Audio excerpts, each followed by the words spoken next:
ये कर दिया है, अनेकानेक शब्दों में मैं आता है। आप विद्वान जन बैठे हुए हैं, विद्वत गण बैठे हुए हैं हापुड़ में, ये विचार करें क्या ये शरीर में आप हैं? क्या आपका शरीर है ये तो कृपा करके भगवान ने दिया। और उसमें भी क्षिति जल पावक गगन समीरा, पंच तत्व ये रचित शरीरा, ये 5 तत्वों के द्वारा बनाया गया है। और 5 तत्वों के मालिक तुम में से एक भी हो तो मुझे बता दीजिए। अरे आकाश के आप मालिक हो, आकाश तत्व के तो हमें बता दो। पृथ्वी तत्व के मालिक हो तो बता दो। जल तत्व के मालिक हो तो बता दो। तेज तत्व के मालिक हो तो बता दो। अग्नि तत्व के मालिक हो तो बता दो। तुम्हारा इसमें लेना देना क्या है बताइए? और फिर जबरदस्ती अपन अहम कर रहे हैं, क्रोध कर रहे हैं। ये मानवता का यहीं से बिगाड़ शुरू हो जाता है। मानवता की बिगाड़ की प्रथम स्टेज यहीं से शुरू हो जाती है। ये तो भगवान जी का है, उन्होंने दिया है, ऐसा ही मानना है। और प्रेमियों, भगवान जब हमको शरीर देता है तो उसकी सुविधा देखिए कितनी भारी है। गर्भ के अंदर में जब ये जीव आता है तो फुटनली लगा देता है, वहां पर मां के आहार को उसके अंदर डालता रहता है, विभाजन कर देता है मां के आहार को। और जब बाहर निकलता है उसके 72 घंटे 24 घंटे पहले मां के स्तनों से दूध आने लग जाता है, जो कि हाड़ मांस मलमूत्र का शरीर है पर सुंदर निर्मल स्वच्छ दूध पैदा कर देता है आने के पहले। अरे आज तो हम जो है अहम हो गया, मेरी फैक्ट्री, मैंने इतनी फैक्ट्री लगा दी। उस वक्त तेरे पास क्या फैक्ट्री थी जब तू 4 पौंड 5 पौंड का था? तब भगवान ने सुंदर मिल फैक्ट्री लगा दी दूध, और दूध पीकर हम बलवान होने लगे। तो पीने के लिए दूध दे दिया, बाहर हम निकले तो हमारे लिए लाइट दे दी उन्होंने, जिसका कोई बिल नहीं आता। सूर्य चंद्रमा की लाइट है, सनलाइट, मून लाइट, और दोनों लाइटों का बिल नहीं आता। मेरा ख्याल मेरे पास नहीं आता, तो आप लोगों के पास शायद नहीं आता होगा। फरारी स्वामी जी का अलवर पहुंच जाता होगा? नहीं पहुंचता। ये कहते मेरे भी नहीं पहुंचता। तो बिल नहीं बेचता लाइट का, इस लाइट का बिल मीटर घूम रहा होगा, बिल आ जाएगा, वो नहीं बेचते। सुंदर शीतल मन सुगंध हवा चलती है, उसका कोई टैक्स नहीं लेता होगा, न उसका बिल भेजता है। सुंदर नजारे प्रकृति के देखने को मिलते हैं, उनका टैक्स नहीं है। गवर्नमेंट चाहे उद्यान का टैक्स लगा दे, वो यहाँ की बात है, वो नहीं देता। और सुंदर सुंदर तालाब नद नदियां बना दिए, उनका टैक्स नहीं लेता है। और ये जमीन में अपन कुरेदते हैं, मकान बनाते हैं, और इसमें जो है क्या कहते फसल पैदा करते हैं, पेट भरते हैं। क्या भगवान के लिए लगान दिया है आप लोगों ने? क्या उससे जमीन खरीदी है? अरे एक आध तो कह दो मैंने खरीदी है भाई, नहीं खरीदी। बताइए वो जमीन आपको फ्री दे रहा है, चाहे यहाँ लड़ करके गोली चले, बंदूक चलाएं आपस में आप हम लोग, और चाहे 1 लाख रुपए गज बेचें, चाहे 3 लाख रुपए गज बेचें, वो नहीं देता। अरे इतने काम हमारे लिए फ्री दे रहा है, तो मेरे प्रियो ये विचारणीय बात है, क्या उसके लिए थैंक्स नहीं कह सकते? आई एम सॉरी नहीं कह सकते? शुक्रिया नहीं कर सकते? या क्या उसका नाम नहीं लिया जा सकता? और जब आप हम उसका नाम नहीं ले रहे हैं मेरे प्रेमियों, तो क्या आप अपने मन के अंदर विचार करें, क्या बहुत बड़ी भूल नहीं कर रहे हैं हम लोग? हम क्या कृतज्ञ नहीं हैं? अरे उन्होंने इतनी चीजें हमें निर्माण करके दे दी, और बार बार हमारी रक्षा करने के लिए हर रूप में आ ही जाता है, हर रूप धारण कर लेता है। नरसिंह का रूप बना लेता है, शूकर रूप बना लेता है, श्वेत बारह आ जाता है, नील बारह बन के आ जाता है। और जब उसको कहीं रोक टोक लगती है कि भाई अभी तो युग नहीं आया, नहीं, तो हम जैसे बाबा जियों के भेष में ही आ जाता है। पर वो आता है अपने बच्चों की देख रेख करने के लिए, अपने मानवों की रक्षा करने के लिए, अपने मानव को प्रेम करने के लिए आता है। बताइए इतनी उसकी सत्य ड्यूटी, और हम उसके लिए दिन में एक बार भी नाम स्मरण नहीं करते, और बल्कि नाम करें ले न ले, पर भगवान कैसा है, किसने देखा है, कहाँ रहता है, क्या करता है। हाँ जी, भगवान के भजन का टाइम तो बुढ़े होंगे जब कर लेंगे, अभी नहीं है। मैं उन जवान यंग लड़कों से प्रश्न करता हूँ, क्या वो खाते नहीं हैं? क्या वो सोते नहीं है? क्या वो पहनते नहीं है? क्या वो जो है मनोरंजन के लिए नहीं जाते, पिकनिक पर नहीं जाते? क्या वो डिस्को नहीं करते? तो क्या भगवान का नाम इतना बुरा है? जिसने गर्भ में तुमको पाला है, मैं तो ये कहूंगा कि गर्भ काल में जब बच्चे का जन्म होने के बाद बोलने लगे तब से हरि बोल, ऐसा शुरू कर देना चाहिए। क्योंकि शुरू से बोलेंगे तो हमारी बच्चा अच्छी करेगा। और कहते हैं जवान है, अजी हमारा अभी सत्संग का टाइम थोड़ा है। इसी हापुड़ में बच्चों ने कहा कि हमारा सत्संग का टाइम थोड़ा है, बड़े बूढ़े सुनेंगे, हम तो पिक्चर टीवी देखेंगे। ये हमारे भारतवर्ष का या मानव का दुर्भाग्य है। ऐसा बच्चों के मन में आना दुर्भाग्य है। आप विचार कीजिए कि मीरा, सहजो, कर्मा, ध्रुव, प्रहलाद, क्या वो बुढ़े हो गए थे? और सत्संग के लिए आने में बहुत से लोग कतराते हैं। हम तो यहीं टेलीविजन पर सीरियल देख लेते हैं, हम तो जो पढ़े लिखे हैं, हम तो कथा भागवत पढ़ लेते हैं, हमें सत्संग में क्या करना है? सत्संग में कोई जाए सो जाए, हमने कौन से अपराध किए हैं जो सत्संग में जाए? ऐसा भी इन कानों ने सुना। मेरे प्रेमियों, बहुत ये भी हमारा मानवता का दुर्भाग्य है, बहुत बड़ा दुर्भाग्य है। आप विचार कीजिए कि शिव जी भगवान क्या पापी थे जो बार बार ये कहते बार बार बर मांगो हर्षदेव श्री रंग, पद सरोज अनुपायनी भक्ति सदा सत्संग? क्या वो पापी थे? अगर पापी कथा सुनने आए, पापी सत्संग सुनने आए, तो शिव जी जैसा पापी तो और हो ही नहीं सकता जो सदा के लिए मांग रहे मेरा एक मिनट भी बेकार न गया, मैं सत्संग सुनता ही नहीं। ऐसी हमारे भारतवर्ष में नवयुग बच्चों के अंदर में विचारधाराएं आ गई हैं, और वो विचारधाराएं हमारे मानव जनजीवन को नष्ट कर रही हैं, हमारे धर्म संस्कृति को नष्ट करके चली जा रही है। ऐसी भावना हम बच्चों के अंदर में बिल्कुल नहीं आनी चाहिए, क्योंकि जब हम बुढ़े हो जाएंगे तो हम तो उठा नहीं जा रहा है। अभी अभी थोड़ी देर पहले भगवान से प्रार्थना कर रहे थे कि हे भगवान जी, हमें थोड़ा सा टाइम दे दो जाके हम बोल लें, क्योंकि वृद्धावस्था में शुगर का मरीज, ब्लड प्रेशर का मरीज, टांग का दर्द, सर का दर्द, पेट का दर्द, अनेकानेक दर्द पैदा हो जाते हैं उस उम्र में। और जवान में तो भगवान की प्राप्ति शीघ्र हो जाती है। पर न मालूम हमारा समाज भगवान को कितना बुरा मान रहा है, या बच्चे आजकल के नवयुवक कितना बुरा मान रहे हैं, हम बुरी लाइन पे क्यों चलें, ऐसा सोच रहे हैं। ये हमारे मानव का दुर्भाग्य है कि परमात्मा ने इतनी वस्तुएं हमको फ्री दी, और फ्री देने के बाद भी वो तो बच्चे को भी दी, जवान को भी दी, बुढ़े को भी दी। अर्थात सबको भगवान के प्रति नमन करना चाहिए, उनका स्मरण करना चाहिए, तो हमारी मानवता कायम रह सकती है। भगवान के प्रति कृतज्ञ होना बहुत निकम्मी बात है, बहुत बुरी बात है। कृतज्ञम मुखम यत् पश्यः, शास्त्र कहता है कृतज्ञ के मुख को पश्यनाम जो देख लेता है प्रातःकाल, उसका दिन भर कलह पूर्ण निकलता है, दुखदायी हो जाता है। कृतज्ञ उसे कहते हैं जो करे हुए को न माने, उसका नाम कृतज्ञ है। और मेरे प्रेमियों, जब उसने 6-7 वस्तुएं हमको फ्री में दे दी तो, और उनका नाम नहीं ले, तो आप विचार कीजिएगा कि हम लोग कृतज्ञ हैं या नहीं। जिसमें सबसे पहले मेरा नंबर है कृतज्ञता का, कि मुझे इस तरह बैठा दिया, सोने चांदी में बैठा दिया, क्या क्या रखवा दिए सामने, और माइक लगवा दिए, ऊंचा बैठा दिया, और मैं उसके नाम को भूल रहा हूं, तो मैं सबसे बड़ा कृतज्ञ हूं। आप छोटे कृतज्ञ हो सकते हो, नहीं भी हो सकते, मैं तो मेरी बात कर रहा हूं कि मैं सबसे बड़ा कृतज्ञ हूं।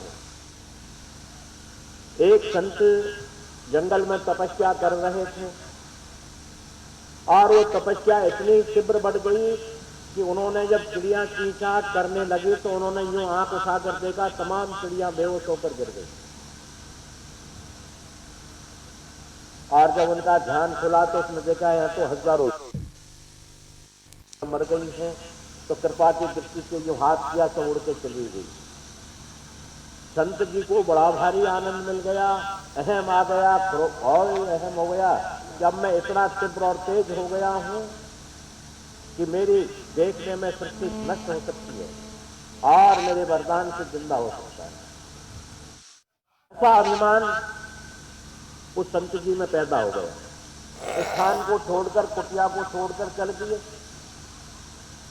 और एक घर में पहुंचे, नारायणो मातृ भिक्षाम देहि, नारायण के नाम पर हे माता मुझे भिक्षा दीजिए। भीतर से आवाज आई कि महाराज मैं बालक के लिए स्नान करा रही हूं, इंतजार कीजिए। दोबारा कहा मैं वस्त्र पहना रही हूं, महाराज इंतजार कीजिए, कि चिड़िया नहीं है जिसको तुम भस्म कर दोगे। महाराज जी का तो मुंह लटक गया, कोशिश करी होंगी भस्म करने की, पर कुछ नहीं बना। आगे चले गए, बाजार से निकले, कसाई का पेशा है काटना मांस इत्यादि का। उन्होंने कहा ये बदक, एक कसाई तू मुझे नहीं जानता? बोले हाँ महाराज संत हो, मैं तुझे अभी भस्म कर दूंगा, तू अशुभ कर्म कर रहा है।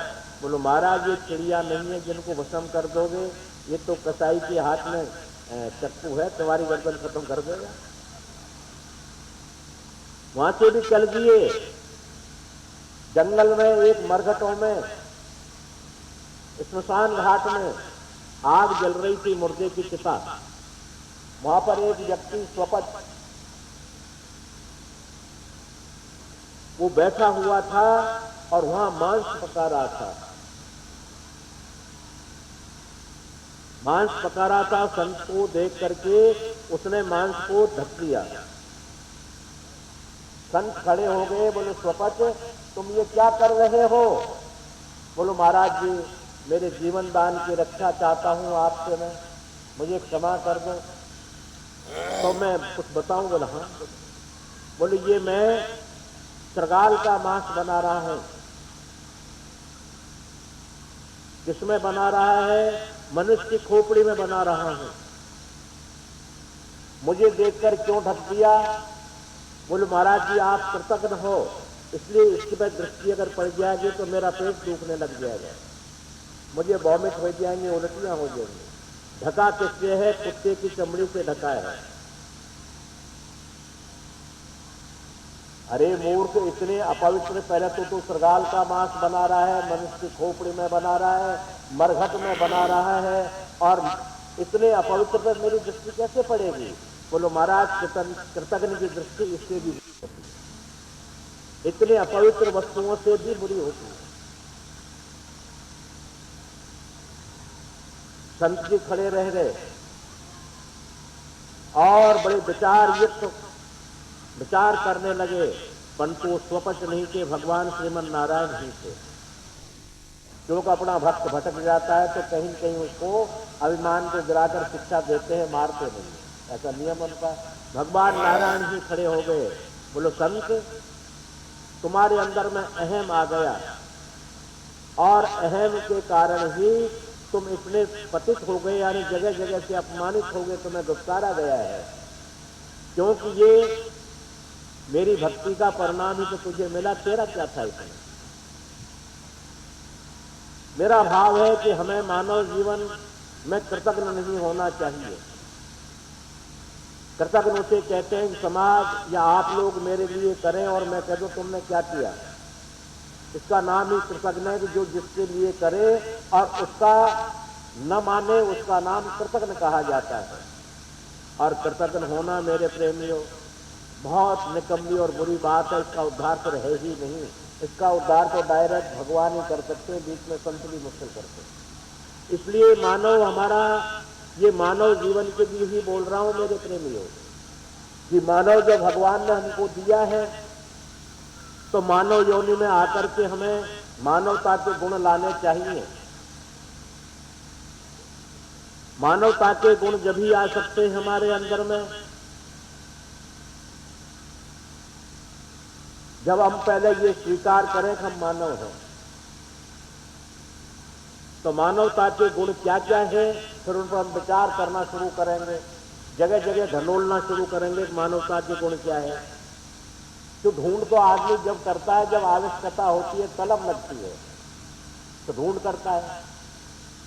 अरे किसी विदेश में चला जाए, अफीम खाने वाला, भांग पीने वाला और नशा करने वाला चला जाए, तो वो टांगे वाले, रिक्शे वाले, घोड़े वाले, अनेक अनेक वालों से पूछ लेता है फला चीज कहां मिलती है। पता लगा लेता है। तो हम एक बार ये निर्णय कर लें हम वास्तव में मानव हैं और उस परमात्मा ने हमें निर्माण करके भेजा है। हम कोई अपने कर्मों के द्वारा मनुष्य नहीं बने हैं और नहीं बन सकेंगे, अर्थात परमात्मा की देन है ये शरीर। तो अपने आप मानवता उसी दिन से आना शुरू हो जाएगी, क्योंकि मानवता की रक्षा करने के लिए हमको खान पीन रहन सहन की आवश्यकता अवश्य है। खान पीन रहन सहन इनमें आवश्यकता है, उन आवश्यकता को आप हम समझो। क्यों अन्नैव प्राणः, हमारा ये शरीर जो है अन्न के बिना नहीं टिक सकता। अन्नैव प्राणः, आहार की शुद्धि होना बहुत जरूरी है। भगवान श्री कृष्ण जी गीता में कहते हैं कि अर्जुन आहारा सात्विकः प्रिय, मानव के लिए आहार सात्विक होना चाहिए, प्रिय होना चाहिए। शास्त्री लोग विद्वान लोग जब हमें बैठाते हैं तो एक मंत्र का उच्चारण करते हैं, अपवित्र पवित्रो वा सर्वावस्थान गतो पिवा यह स्मरेत पुंडरीकाक्ष स बाह्याभ्यंतर शुचि पुनातु पुंडरीकाक्ष पुनातु माम नमो नारायणाय नमः केशवाय नमः गोविंदाय नमः। बाह्याभ्यंतर शुचि ही इस शब्द का अर्थ है कि बाहर और भीतर दोनों ही जगह प्रभु पवित्र कीजिए। भीतर कहां पर? गुफा के अंदर नहीं, इस गुफा के अंदर भीतर। बाह्याभ्यंतर शुचि ही, बाह्य और अभ्यंतर दोनों जगह की पवित्रता कीजिए प्रभु। तो आहार हमारा ऐसा हो, सात्विक हो, स्निग्ध हो, पुष्ट हो, और पेय हमारा सर इतना निर्वाह तो हम नहीं कर सकते। जो आपके सामने बैठे हैं ये बहुत साल से सिर्फ गंगा जल के अलावा दूसरा जल पीते ही नहीं। क्या हरिपुर में आ गए, हमने कहा हरिपुर में आ गए, हरिपुर का जल पी लो, बोले मैं गंगा जल कैसे। तो इतना निर्वाह तो हमारा नहीं होता, पर हम जल पान करें, दुग्ध पान करें, फल के रस का पान करें, और हमारी रहन सहन सात्विक हो, अच्छी हो, श्रेष्ठ हो। परंतु खाने के हमारा दुर्भाग्य, मैं रुक रुक करके नहीं बोलता हूं अपने सीएम की तरह, पर वो मेरा कष्ट होता है भीतर से कि हम लोगों का दुर्भाग्य, हमको भगवान ने मानव बनाकर भेजा है और हम मानव के भोजन को छोड़ करके हड्डी चूसने लग गए, मांस का भक्षण करने लग गए। समाज के अंदर मांसाहारी बन गए, शुद्ध भोजन को छोड़ दिया, पवित्र भोजन को छोड़ दिया, ठाकुर जी के सामने रख करके प्रसाद बनाकर खाना छोड़ दिया और मांसाहार करने लगे गए। आपके घर के अंदर में एक चिड़िया, कबूतर, कुत्ता, बिल्ली, XYZ कोई घर के अंदर मर गया है, रसोई घर के अंदर मर गया है, चिड़िया टकरा के मर गया है, चलते चलते कुत्ता मर गया है और कोई बिल्ली मर गया है, उसी वक्त आप सब काम को छोड़ करके नौकरों को बुलाओगे, नौकर नहीं होंगे तो स्वयं उठोगे और उसको तुरंत जो है फेंकोगे बाहर, वहां गंगा जल छिड़कोगे, हरिओम हरिओम, सत्कृत होंगे तो कहेंगे सतनाम वाहे गुरु। जो अपने मजहब के मानने वाले हैं वैसा वैसा बोलेंगे, पवित्र करेंगे। मेरे प्रेमियों में ये प्रश्न करता हूं उन लोगों से जो मांसाहारी हैं, उसमें जीव में क्या हो गया है जो आपने हरिओम किया और गंगा जल से वहां पर धोया? उसके शरीर ज्यों का त्यों। अरे एक आदमी सौ हो जाता है, डेड बॉडी हो जाता है, तो उसके जाकर के नित्य क्रिया से उसका कर्म करने के बाद में गंगा जल से स्नान करते हैं, घर में घुसते हैं, छींटे लगवाते हैं, कपड़े बदलते हैं। उस मनुष्य में क्या बिगड़ गया? उसके हाथ ज्यों के ज्यों, पैर ज्यों का ज्यों, बदन ज्यों का ज्यों, हर अंग उसके ज्यों के त्यों से बिगड़ा क्या है जिससे हमने गंगा जल स्नान कर रहे हैं? सिर्फ यही बिगड़ा है कि उसमें जीव नहीं रहा, प्राण नहीं रहा, प्राण वायु निकल गई, इतना ही तो दोष हुआ है उसके अंदर, और तो सब चीज है। या कुछ और दोष हो गया है? नहीं हुआ। मेरे प्रेमियों, प्राण वायु निकल जाने के बाद हम उसको अपवित्र मान लेते हैं, और खाने वाले प्रेमी खाते जितना तो खाते, बाकी फ्रिज में ठूस कर रख देते हैं। क्या उसमें प्राण है? वो भी तो एक मिट्टी है, वो भी तो डेड बॉडी है। जिस डेड बॉडी से आपको इतना परहेज हो रहा है, जिस डेड बॉडी से आप गंगा स्नान करने जाते हैं, वो भी तो डेड बॉडी है, या कोई और चीज है? वो भी डेड बॉडी।